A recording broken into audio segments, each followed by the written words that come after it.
Hola, soy Xavi Ruiz, profesor de Podología en la Universidad de Manresa y coordinador del Servicio de Podología de la Clínica Universitaria. Y en esta clase vamos a explicar la evolución angular y torsional de los miembros inferiores durante la infancia. Esto nos va a poder permitir diferenciar una situación fisiológica de otra patológica dentro del desarrollo de la extremidad inferior durante la infancia. Hablaremos sobre la evolución angular y torsional de los miembros inferiores durante la infancia. Un niño no es un pequeño adulto ni un adulto a escala, sino que va a tener una estructura corporal propia, unas proporciones propias, que va a experimentar un proceso de crecimiento con fases más aceleradas y otras menos aceleradas. En el momento de nacer, esta estructura va a tener unas características propias desde un punto de vista torsional y angular de estas extremidades inferiores, que va a estar determinada por dos factores. Por un lado, factores genéticos y por otro lado, por esa posición fetal de replegamiento, que va a condicionar la morfología y la estructura angular y torsional de estas extremidades inferiores. Posteriormente, a través de la aplicación de las leyes mecánicas de crecimiento óseo, se va a producir unos cambios estructurales, una evolución de esa estructura de extremidad inferior, debidas principalmente a la acción de dos tipos de fuerzas, unas intrínsecas, derivadas propiamente de la actividad muscular, y otras extrínsecas, derivadas de las fuerzas de reacción del suelo que se van a dar durante las actividades propias del niño, cuando empieza a gatear, a correr, a jugar, ¿vale?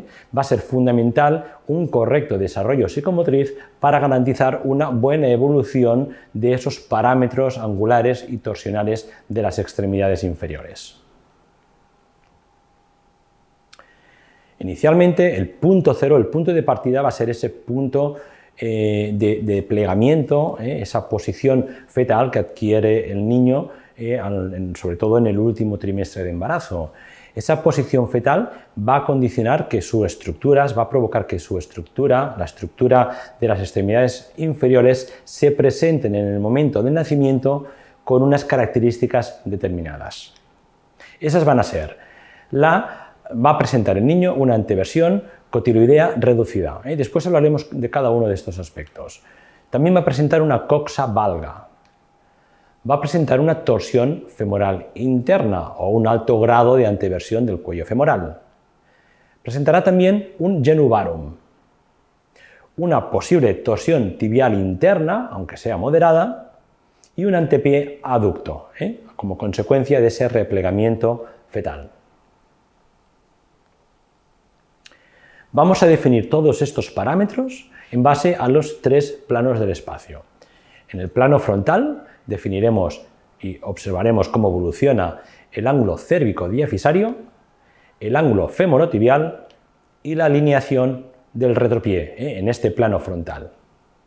En el plano sagital vamos a definir lo que es el ángulo femorotibial, desde un punto de vista, desde una visión lateral. Y en el plano transverso definiremos la anteversión acetabular femoral, la torsión femoral o anteversión del cuello femoral, la torsión tibial y la relación antepié-retropié en este plano transverso. Empezamos con el plano frontal. Antes de empezar con los parámetros en este plano, vamos a identificar, vamos a definir los conceptos esenciales en este plano de valgismo y varismo. Valgismo es el concepto que se aplica a aquella estructura que se aleja del eje corporal.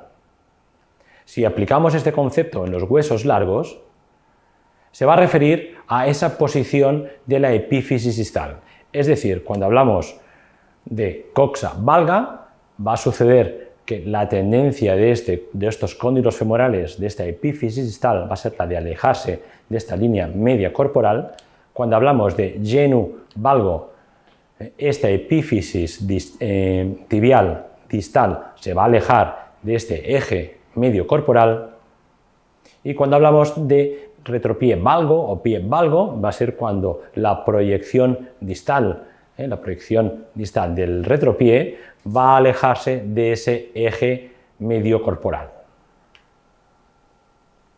En cambio, barismo es lo contrario, va a ser la estructura que va a tender a acercarse al eje medio corporal. Por lo tanto, hablaremos de coxas varas, cuando estos cóndilos femorales se acerquen a la línea media, como mínimo la tendencia va a ser esta en la coxa vara.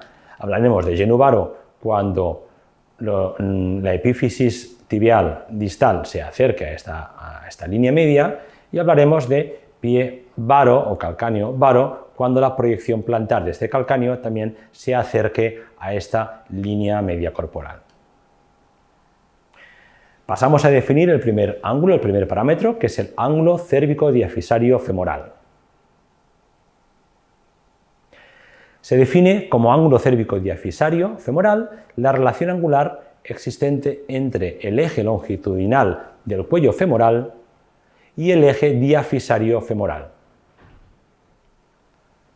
Si esta relación angular aumenta por encima de los parámetros de los valores fisiológicos medios, vamos a hablar de coxa valga. En cambio, cuando esta relación angular entre el cuello femoral y su diáfisis disminuye, hablaremos de coxa vara. ¿De qué manera va a evolucionar este parámetro angular durante el crecimiento? El niño, en el momento de nacer, va a ser el momento en el que va a presentar un ángulo cérvico-diafisario mayor. ¿Vale? Va a ser el momento en el que el ser humano va a tener este ángulo de manera fisiológica más superior, va a ser el valor superior. A partir de este momento va a producirse una reducción paulatina de este ángulo cérvico-diafisario hasta conseguir un valor medio fisiológico de unos 128 grados al final de la maduración esquelética. De alguna manera, como comentábamos antes, estas fuerzas axiales, estas cargas, esta acción muscular va a ser la que va a inducir, la que va a propiciar esta reducción del ángulo cérvico-diafisario. Si representamos esta evolución en una gráfica, la gráfica tendría este aspecto, tiene este aspecto, en la cual vemos un punto inicial al momento del nacimiento de ángulo cérvico-diafisario máximo, que va reduciéndose hasta conseguir esos 128, esos 130 grados.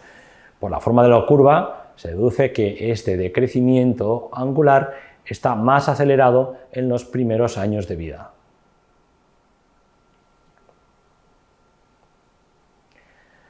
Para evaluar, para cuantificar este ángulo, este parámetro, la evaluación radiológica va a ser suficiente y va a ser el gold estándar para poder hacer esta cuantificación. Y se va a cuantificar a través de la relación, de determinar la relación entre estos dos ejes.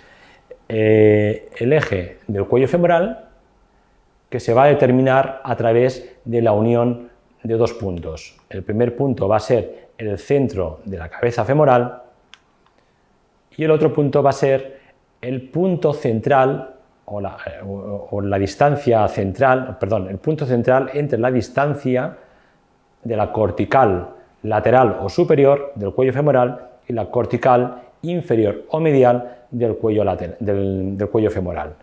Este punto medio, unido con el punto central de la cabeza femoral, va a determinar este eje del cuello femoral. Para determinar el eje diafisario femoral va a ser similar a cómo se ha hecho en el cuello. Se va a determinar el punto central entre la cortical lateral y la cortical medial. Esto se va a calcular en 2-3 puntos a diferentes alturas y la unión de estos puntos medios, va a determinar este eje diafisario femoral. Aquí vemos una radiografía de un niño en la cual se observa una coxa asimétrica.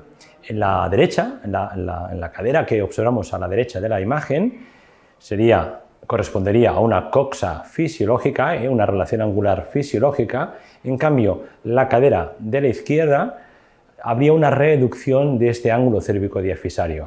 Correspondería a la coxa, se identificaría como una coxa vara. En cuanto a las implicaciones biomecánicas que va a tener el hecho de tener una coxa vara o una coxa valga, de manera sencilla y simple, mencionar que cuando hay una coxa valga, es decir, de alguna manera cuando este cuello femoral tiende a verticalizarse, aumentando esta relación angular entre el cuello y el fémur, la distancia perpendicular entre este músculo, que sería el vector fuerza, este músculo abductor de la cadera, esta distancia perpendicular entre el músculo y el centro de rotación de la cadera va a disminuir. Por lo tanto, el músculo va a tener un menor momento o torque de fuerza, menor torque o menor momento de fuerza. Esto puede ser esto es una desventaja porque el músculo va a tener que hacer más fuerza para realizar el mismo movimiento o el mismo trabajo. Esto va a implicar, desde un punto de vista fisiológico, un exceso de compresión en la zona superior de la carilla articular de la cabeza femoral, así como se va a producir un refuerzo de las trabéculas óseas que van en sentido vertical, en sentido vertical, debido a la reacción que se produce en el hueso, ese aumento de fuerzas compresivas en ese sentido. En cambio, cuando se produce una coxa vara, esta distancia perpendicular entre este vector y el centro de rotación va a aumentar, lo que en principio podría pensarse como una ventaja, puesto que aumenta el torque o momento de fuerza, se va a convertir como efecto colateral en un aumento también de las fuerzas de flexión de este cuello femoral, de manera que podría darse algún tipo de fractura por estrés en flexión de este cuello femoral. Como consecuencia de estas fuerzas, se va a producir un refuerzo de las trabéculas que van en sentido transversal en este cuello femoral. Si lo relacionamos con la alineación femorotibial, con el genu valgo o el genu varo, la coxa vara va a favorecer o va a fomentar o va a estar relacionado de manera más habitual con el genu valgum, al estar más cerrado este ángulo. En cambio, en la coxa valga, al aumentar esta relación angular, de alguna manera separarse de la línea media esta epífisis distal, va a estar más relacionado, va a favorecer la formación de un genu varo.